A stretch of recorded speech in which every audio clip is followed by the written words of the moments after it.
what was the mindset going into that fight? Because, you know, on paper, Rizzo, a stand-up striker, Dan, a wrestler. Dan's got to think, you know, maybe I can get him down. He hadn't been in the UFC a while. Was he actually there, like, thinking title shot, or was he there thinking, let me cash the check as soon as possible?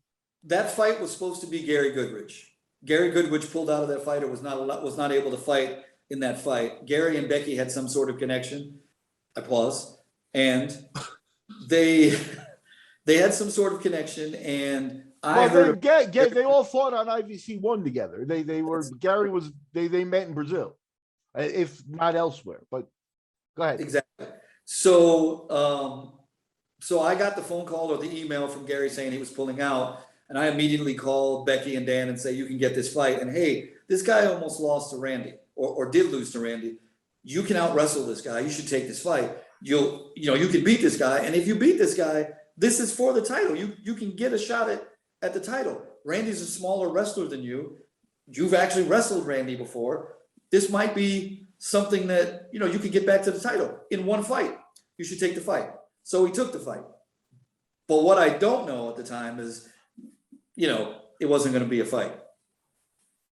So to kind of set the table on this, Pedro Rizzo comes out, throws a leg kick, and Severn just crumbles and says his knee buckled, can't fight. And if you, I speak fluent Spanish, like Miguel, and if you listen to Pedro Rizzo, he's yelling something that appears to where, no, man, no. Like he's accusing Dan of just laying down and not actually there to fight. Well, I know the matchmaker was John Peretti at the time. We had a little disagreement at that moment because I don't know who Dan is at this point. I don't know that he's capable of taking $20,000 for 30 seconds work and smiling and thinking he got over. Never mind his legacy or whatever. But the biggest tell in this to me, and I've pointed this out to people, and as soon as I do and they watch the video, they go, oh shit, that's true. Dan gets kicked in one leg and limps on the other.